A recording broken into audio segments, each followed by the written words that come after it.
কলকাতায় রাজনীতিক হুমায়ুন কবিরের প্রস্তাবিত বাবরি মসজিদের জন্য দানের প্রবাহ শুরু হওয়ার মাত্র 2 দিনে 11টি দান বাক্স পুরোপুরি ভর্তি হয়ে গেছে।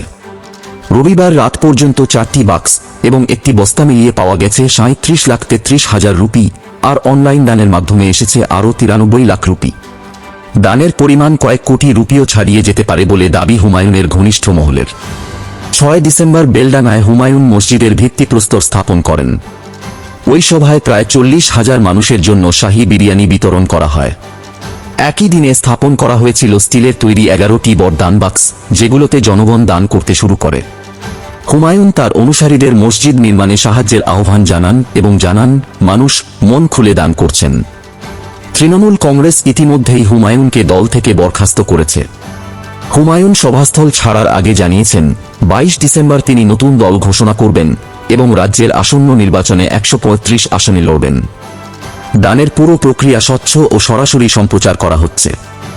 রবিবার সন্ধ্যা 7টা থেকে রাত 12টা পর্যন্ত টাকা গণনা করা হয়। সোমবার বাকি 7টি দান বাক্স খোলা হবে। নিরাপত্তার জন্য আলাদা ঘর রাখা হচ্ছে, যেখানে সিসিটিভি ও নিরাপত্তা ব্যবস্থা থাকবে। প্রয়োজনে আরও লোক দিয়ে টাকা গণনার কাজ সম্পন্ন করা হবে এবং ব্যাংকের সঙ্গেও আলোচনা চলছে। হুমায়ুনের ঘনিষ্ঠ মহল জানিয়েছেন বিদেশ থেকেও দান এসেছে এবং এত টাকা নিরাপদে রাখতে বিশেষ ব্যবস্থা নেওয়া হচ্ছে।